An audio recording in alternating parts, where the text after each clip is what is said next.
Oh boy, there it is, guys. Man, they were doing 75 miles an hour.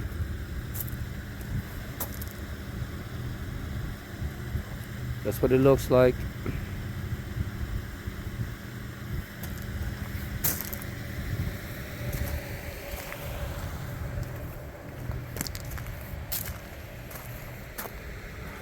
Whew.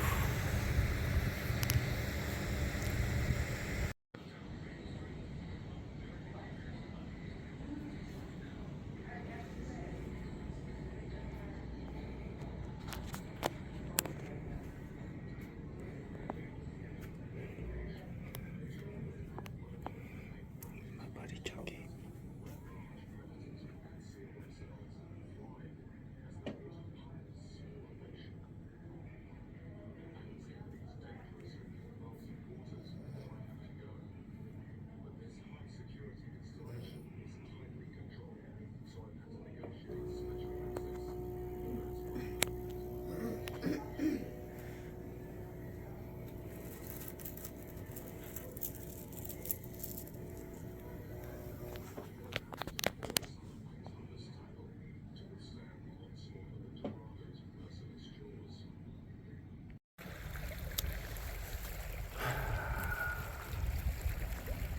Hey everybody, it is Friday the 13th.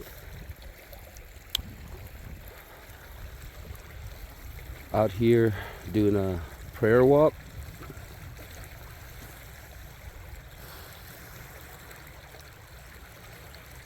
Well, let me tell you guys and girls, let's go take a walk. Saying hello to friends and family.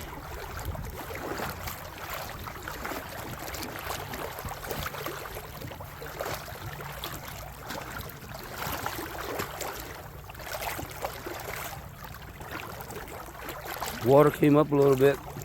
I know it's probably been a week since my last video. Been busy.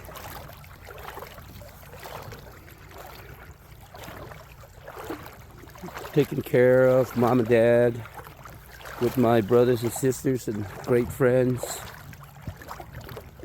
My father and mother was in an accident going down Interstate 55.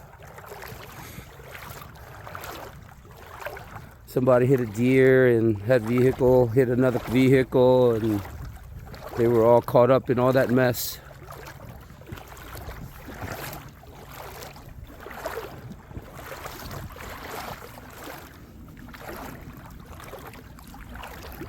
It's been a really tough week. My mother just had her back surgery. She's at the hospital recovering. She's doing really, really good. It was on her birthday last week. They were gonna go down and have dinner. On the way down there, they got into that accident and left everybody pretty shook up.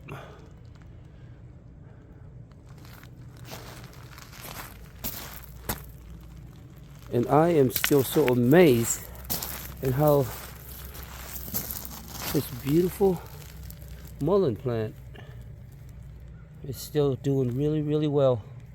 Growing, waiting for me to come out here and pick it and make tea out of it. Look at that, it's so beautiful. If all the smokers out there, you've been smoking for years, you need to pick this plant. Don't pick it along the highways or the roadways or whatever, you know, where they spray salt and chemicals on it to de-ice the road. Find it along creeks and you know, somebody's backyard that hasn't been sprayed with anything.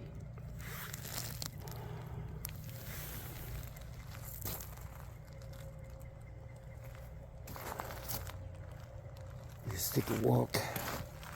No ice.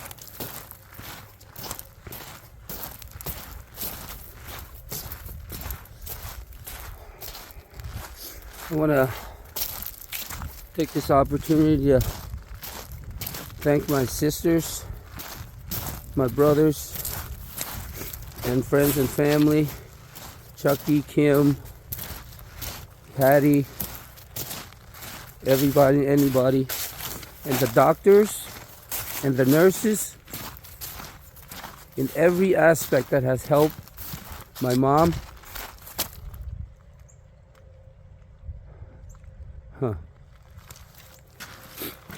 Look, a week, you see how the grass is all flattened down? The water was up this high, moving stuff. Been a lot of rain here lately.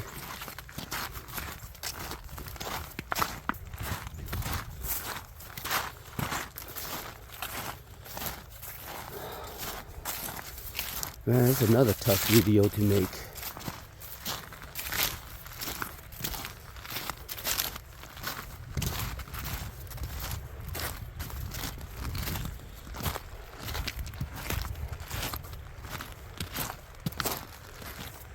You know, I'm always talking about my mom and dad. I know there's a God,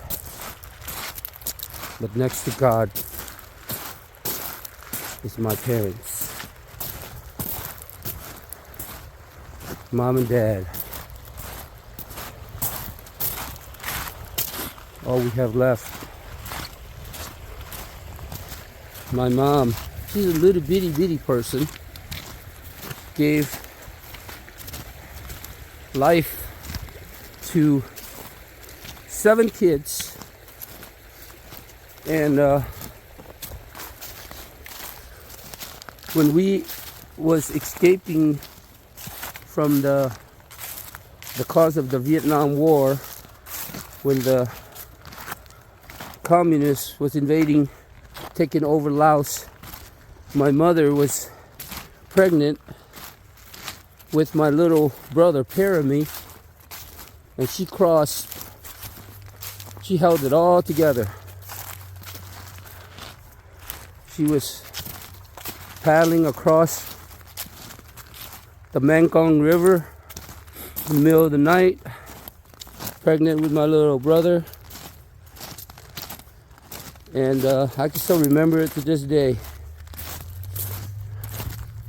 My father was on the other side of on the Thailand side, waiting for us to cross, because they were the bad people. The communists was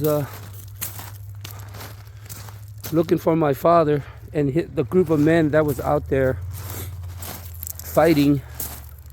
I guess that would be called, you know, doing the guerrilla warfare, trying to stop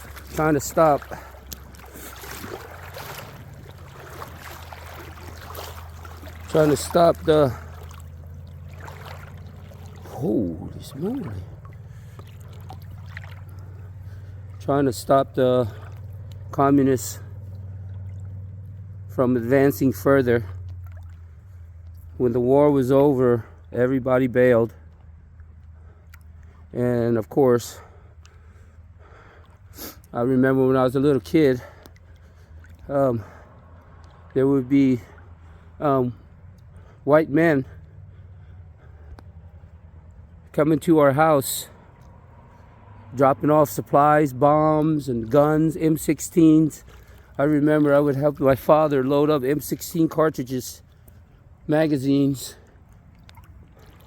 and then my father would come back and resupply. All the stuff that says USA, made in USA, I didn't know. I was just a little kid. I was very intrigued by the American soldiers. They were young. My father said they were really, really young. I was just so amazed by the blonde hair, especially the nose. You know how my nose is kind of flat? The American soldier's nose was kind of pointy, and I was just really, really amazed by that. And the golden hair, the blonde hair, and the beautiful white skin. And all they ever did, those guys that ever brought the supplies to my father to help us fight the communists, was all they wanted to do was hang around grandma and all the women in the kitchen. My father said that they like to hang around the kitchen because that's what they remind them of home. And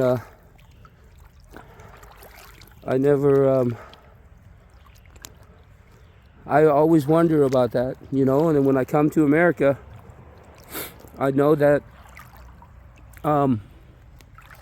there's a lot of love in the kitchen, baking goods during the holidays and stuff like that. I finally understand why those soldiers back in the day when I was young, they were how much they probably missed their mom, their grandmother.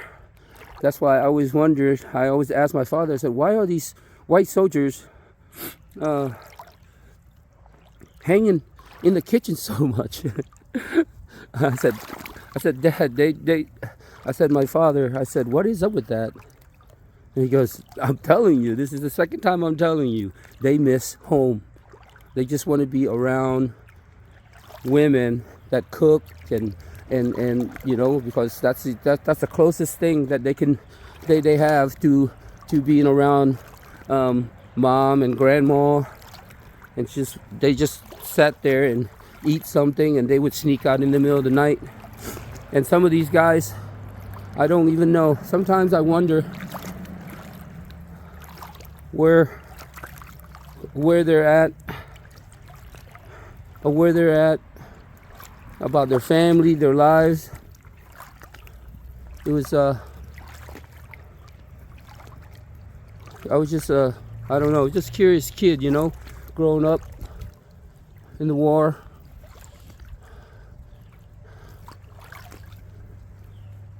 Huh.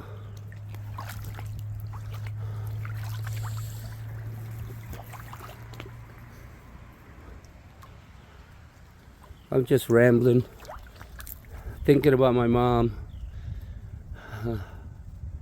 She's down there at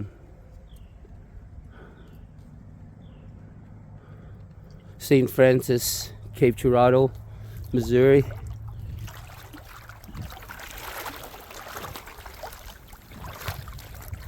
My mom. Ooh.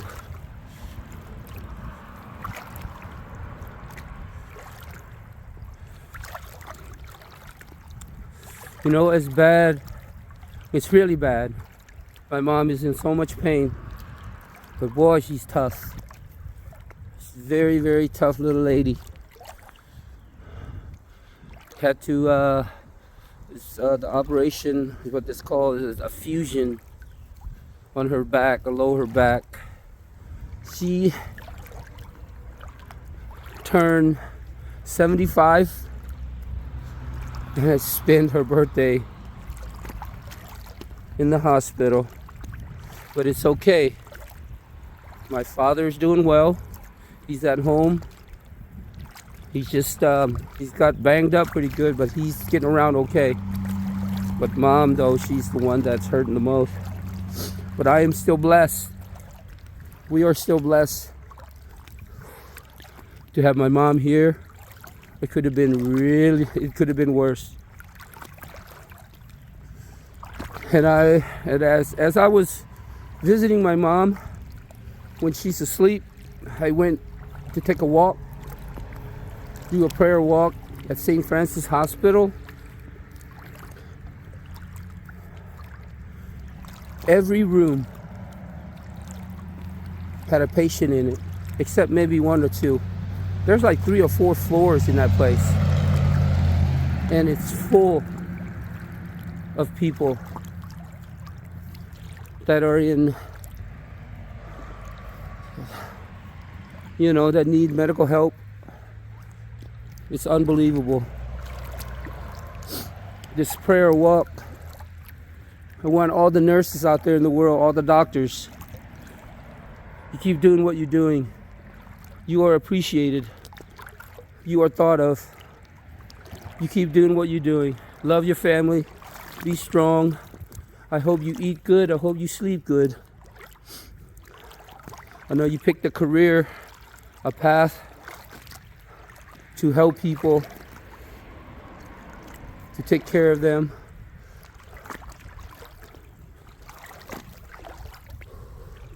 It's like 20 degrees.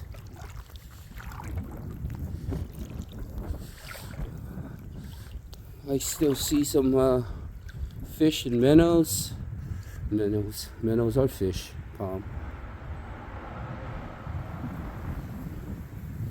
Taking a walk. Ah, boy. There's some more mullet up there.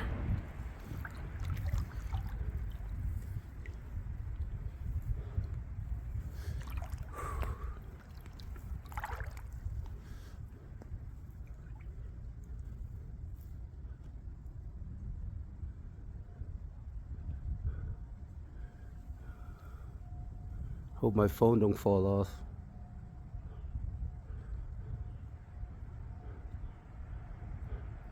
There's little birdhouses right there. One little speck of dirt at a time.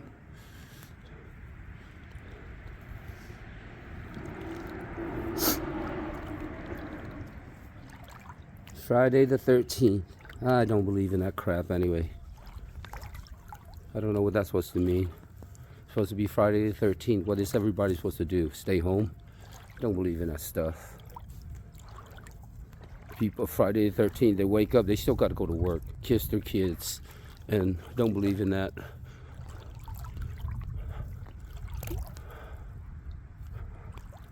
Are you going to let the day, because of the date, change how you do things? No.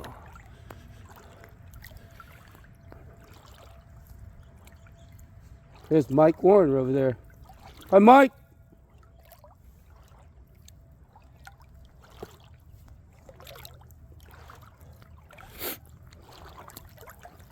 Mr. Mike Warren, Senior.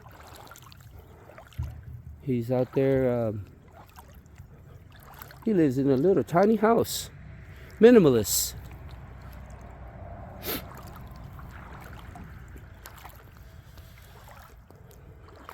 Let's go look at this polyp up here. Whoa, this sycamore tree has finally fallen down. Oh, ain't that deep, is it? Yeah, it is. Just drops off just like that.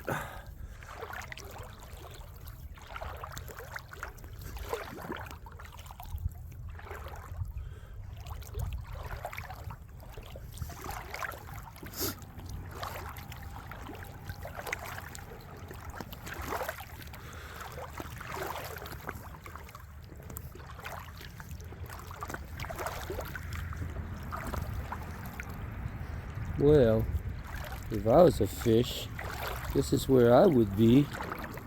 Look at this condo. Look at this fish condo. Imagine that? Man, but it's winter time though.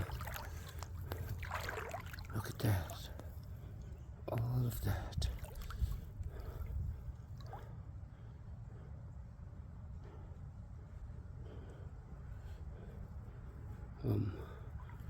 Water up past my waist. Pretty cold.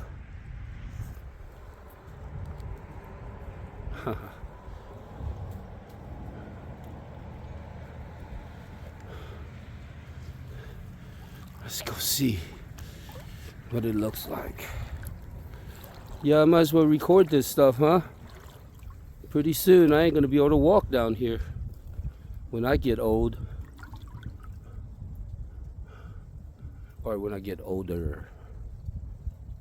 I don't know a lot of people out there. Whoa! You see that? I thought I was just gonna walk over there to that little mess right there, but I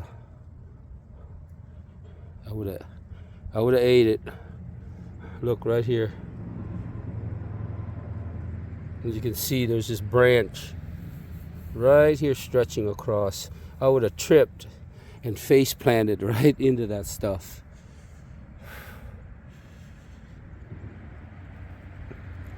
Hop over. Whoa. Yeah. This is where I would be if I was a fish. All snugged up. This is what you call fish condos here. All the nooks and crannies. A little thing like that. It was deeper. A little catfish would go in there and lay eggs in the spring. Yeah, by the springtime, there's so much water going to be coming down here. This tree is probably going to be way down there. Well, I wonder if I should walk through this muck, all this foam, stop and collect it here. I better not. I better not. Well, we're gonna stop our walk right here and we're gonna head back. Perryville, Missouri. Ooh! Almost hit that.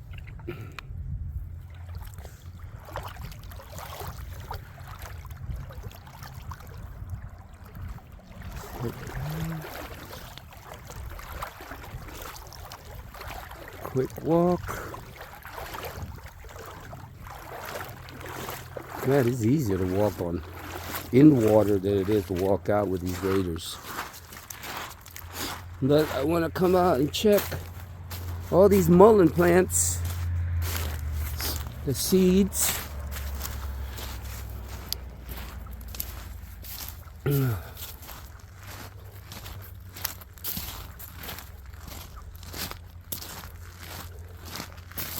Yeah, these are the seeds right here. I gotta send some to my buddy Jonathan in Soldotna, Alaska. Oh, look at this, see? See, there's some right there. That one. And look at this. Nice. Look at that. The only plant that's still growing, the root system is so deep. Oh, look at that. Beautiful.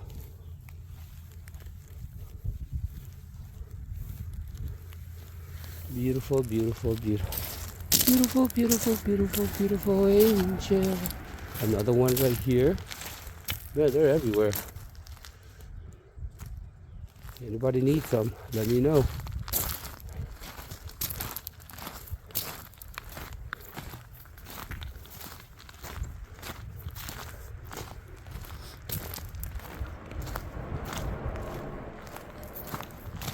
Back into the water. It's a lot easier, believe it or not.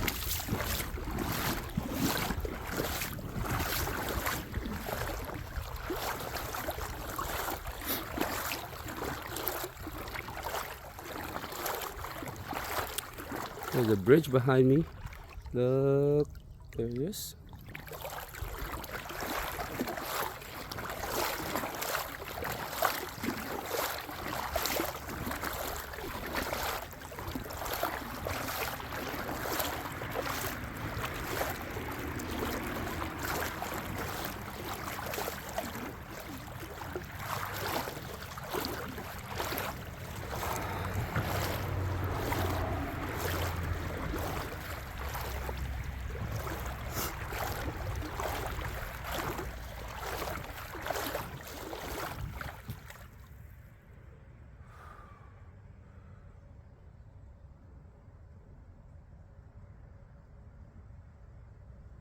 Man.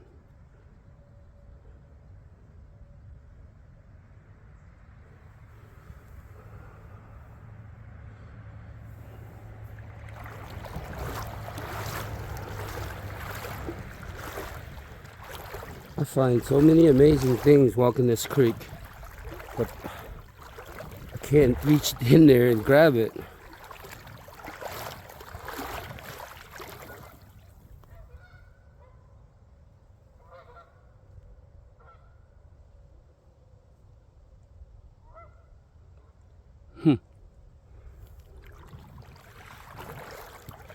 Well, I've always wondered how these ducks and geese. I'm only like 10 miles away from the Mississippi River, Perryville, Missouri, and one winter I was fishing out there in the Mississippi River, commercial fishing, and the cold does something to you. It might be bad, it might suck for the first like 2-3 weeks. But when you're out there in 0 degrees weather, doing what you love, your body get used to that. And I don't know, what is it about it? It makes you tough. It makes your hand tough when you're out there in the elements. When you're out there doing work, hauling fish in by the hundreds and hundreds of pounds. I'm gonna show you. I'm gonna catch a lot of fish. I'm gonna share it. I'm gonna go catch a lot of catfish. I'm gonna catch other fish, other fishies, and not gonna overdo it. Not gonna sell it. Probably just give it away. Gonna catch catfish, channel cat, blue cat, flathead, all of those. We're gonna catch it by the tons. We're gonna give them to people, some old friends that can't fish no more, but they would love to have fresh catfish. It's better than that those catfish that you buy from Walmart or Costco, that comes in a box that all shapes the same, that came all the way from Vietnam. That's gross, man. That's gross fish. I would never eat that. Never, ever. That stuff was raised on in sewer water. If you don't believe me, look in YouTube. Look how they harvest or they raise these catfish.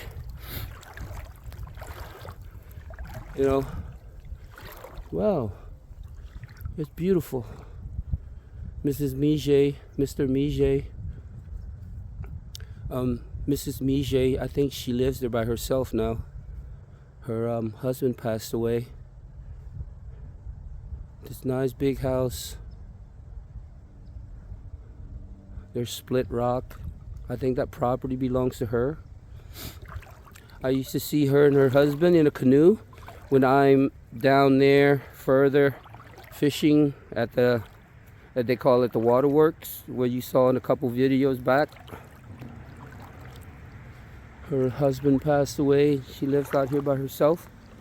And I met her son that lives up the creek. There's a subdivision by our community lake. He walks from the creek up further and he walks down here to visit his mom. Then he walks back. Yeah. What a life. I met them both. They were very nice people.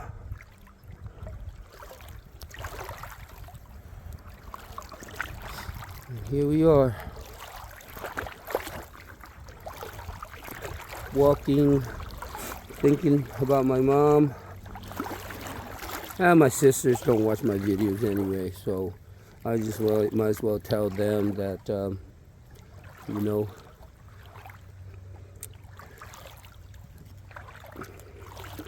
I guess I'm like my father.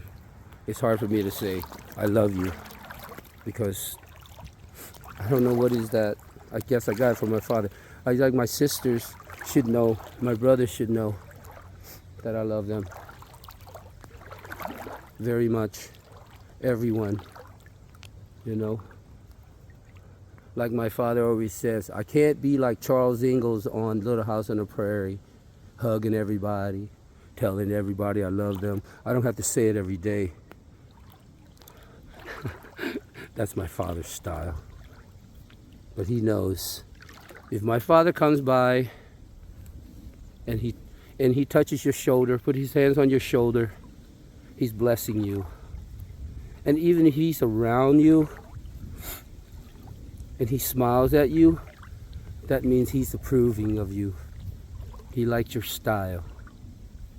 And he'll come out and tell you the truth if you mess up.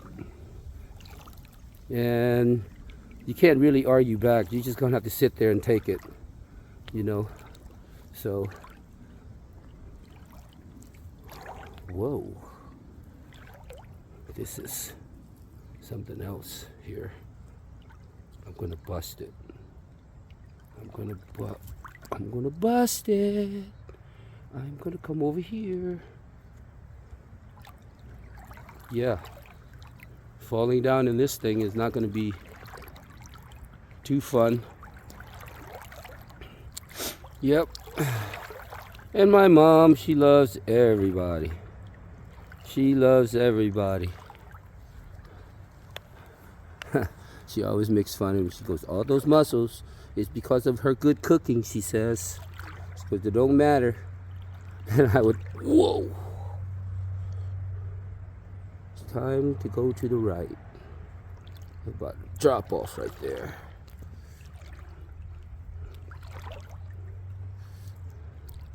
Yep. Now it's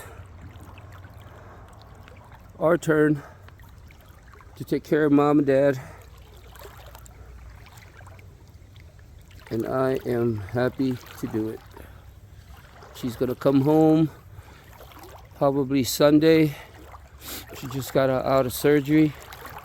So my brother-in-law and my nieces and nephews are preparing the bed, getting her ready, and we are preparing for her to come home.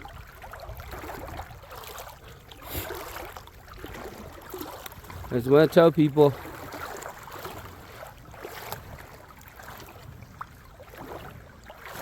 you know, it's still hard for me to tell my father that I love him.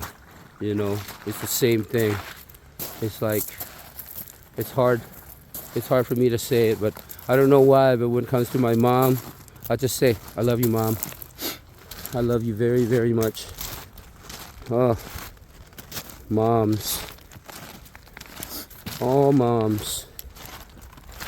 That's why they call it, I guess, Mother Nature.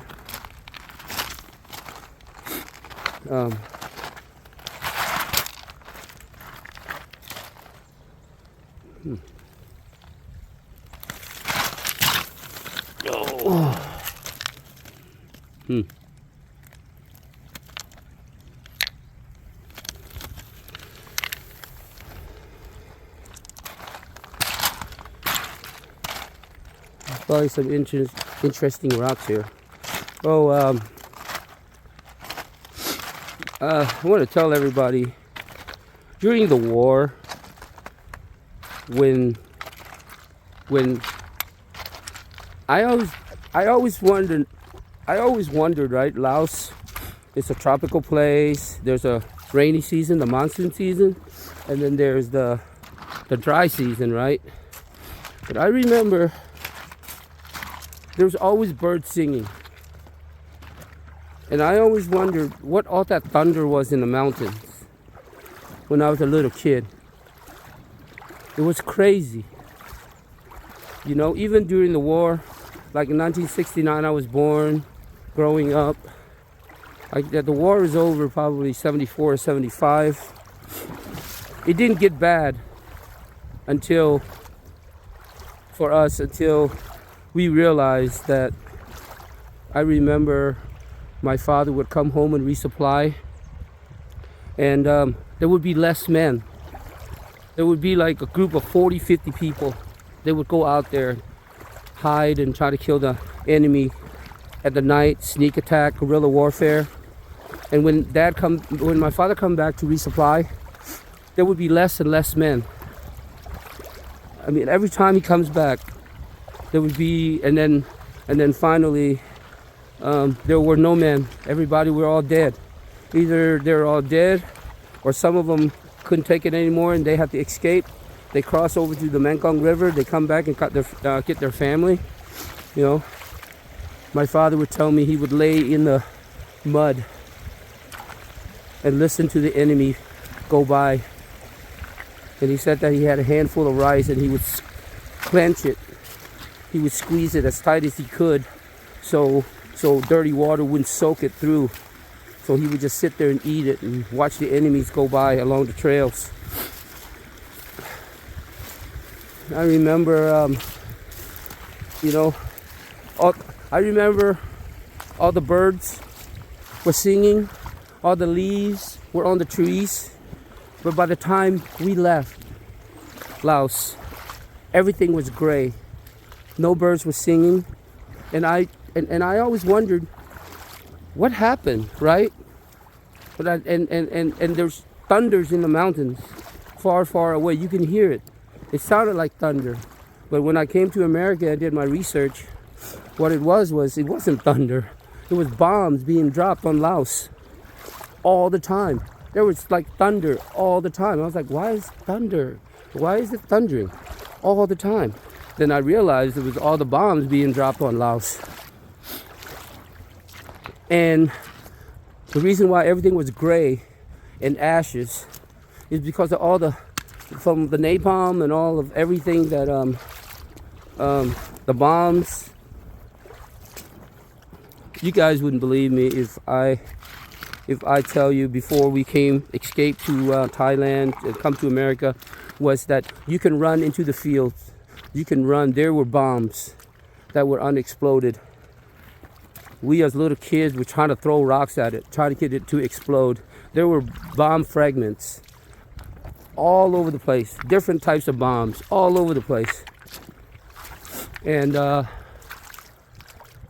remember this one time when we knew that all hopes was lost, that when all the women from our little town, they all came together in the center of town, and there were nothing but women, old women, mothers, aunts. There was like no men. The only men were old men on crutches and canes and barely walk, because all the young men and everybody was off fighting, trying to stop the advancement. You know, you would hear it. They're like, they're on their way. They're on their way. You know, I have always thought, like, we live here in southern Missouri, southeast Missouri, in the Boot and Chicago, Illinois is 6 hours away, doing 55 miles an hour. If you get in the vehicle, it would take you, if you're doing 55 miles an hour, it would take you about 6.5 hours. Can you imagine if you knew that the enemy landed in Chicago and they're going to be on foot? You have that much time. So it takes you 6.5 hours doing 55 miles an hour to get from Perryville, Missouri to Chicago. But imagine if you were the communists were on soldiers. They landed in Chicago and they were coming down, killing everything, moving everything, destroying everything. So on foot, think how long it takes from Chicago to Perryville, Missouri. They're advancing. And I remember a group of all the old ladies. Nobody was really crying.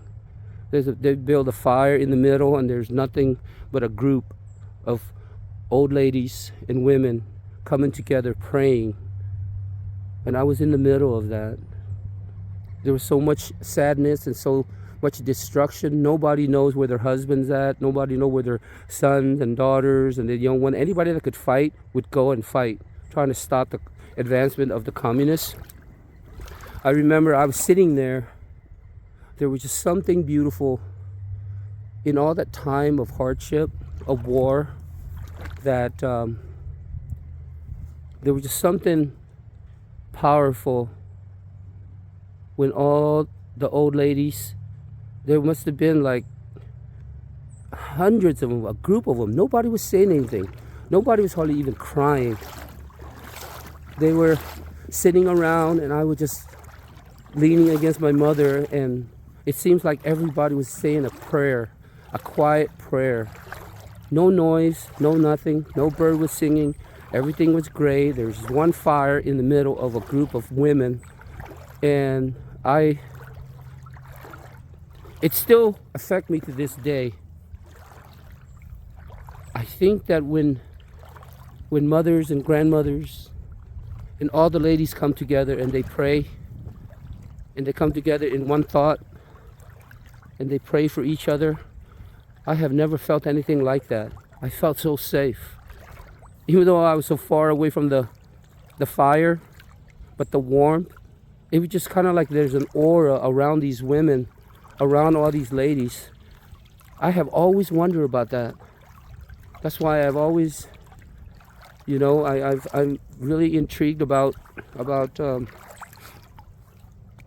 I just don't know what it was. A bunch of women in sad times and in hard times, they all come together, and they just crouch down, sit down, and they just put their head down, and they were just thinking. They were doing something, and I remember that. It's just like this whole group of women. I have never felt so much love and protection, never ever before in my life. And it's still, I'm 53 now. I was a little kid then. I didn't understand that. Still to this day, I was like, what is that? What is that? I don't understand what that feeling was. But all these ladies would come together, and it seemed like they were just like, it was a hum, it was like, I don't know, it was a quiet, like, little chant. They all come together with one cause of love, and I don't understand that. But I felt it, though. When a group of people come together, and that was all that was left. Just, we were also so hopeless. We were at loss. All the men was gone. Everybody was gone. And everything was gray. No birds. No nothing. And then everybody eventually made their way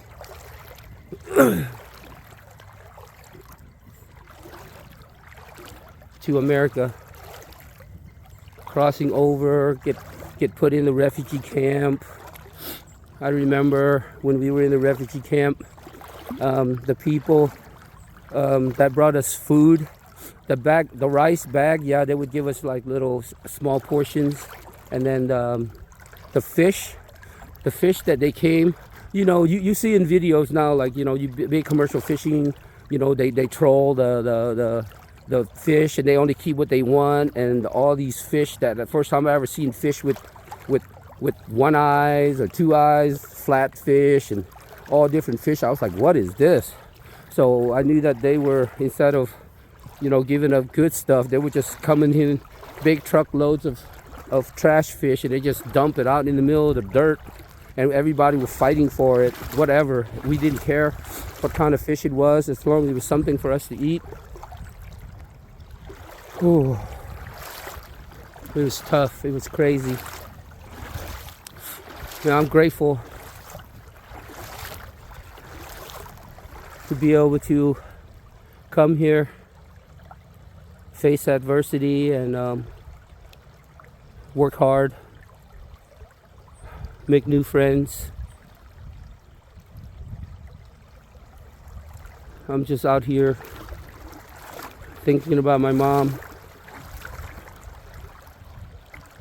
This whole place, everything I bought is in the name of my parents and my family.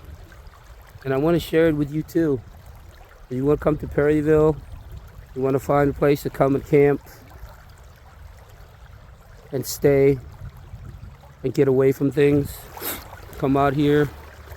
I'll give you a tour on me. We'll get a ride. I'll drive.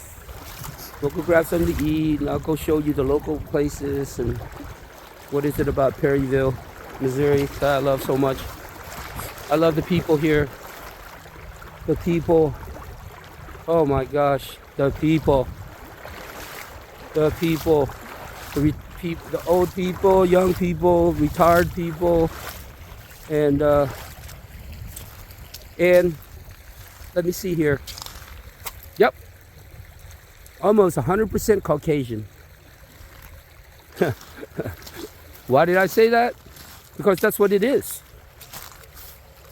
Caucasian. You look at the census in Perryville, 98, now almost 99% Caucasian. White, beautiful, kind. I don't care what anybody says out there about people not getting along or whatever. That's on you. Whatever it is, I'm here to tell you, we escaped Laos, a communist country now. I'm probably going to get in trouble for saying that because, yeah, I probably might be getting in trouble for saying anything negative about that. Oh well, it is what it is. Yeah.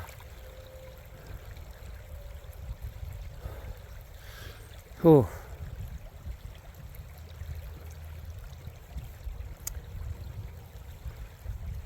Love your family. Take care of each other. If you fight, if you bicker over petty stuff, ask for forgiveness. Say sorry. Talk to each other. Because when things happen, there were so many people at the hospital, and some of them don't have family members to come by and visit them. There's a lot of those rooms that when visitation time is over, whatever visitation or visitors they have, they go home and have to spend all night there, all by themselves. So, hi. Oh, the first time I ever, I know you guys can't see it, but it's woodpecker over there.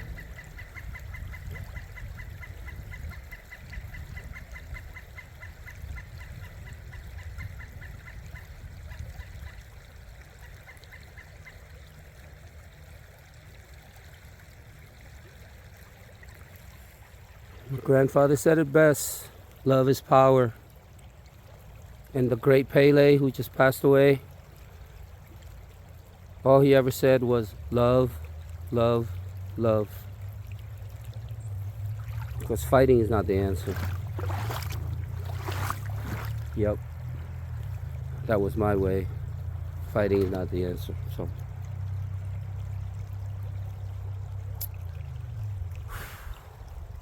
Happy New Year, everybody. No matter what, we're gonna get through this. Go fishing, go hunting, go spend time with friends, go do something that means a lot to you. Okay? And don't be mean. Nobody likes mean people. You know? Be nice, be kind. Don't be petty. Peace out.